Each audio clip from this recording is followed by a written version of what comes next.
Weld and meld lines are points where the melt fronts intersect.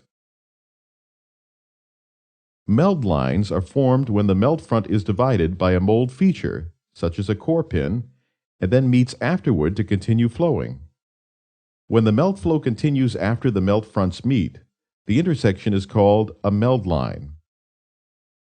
Weld lines are formed when two melt fronts meet with little or no flow afterwards. Since the polymer cools as it flows through the mold, the material at the head of the melt front has a lower temperature than the polymer behind it.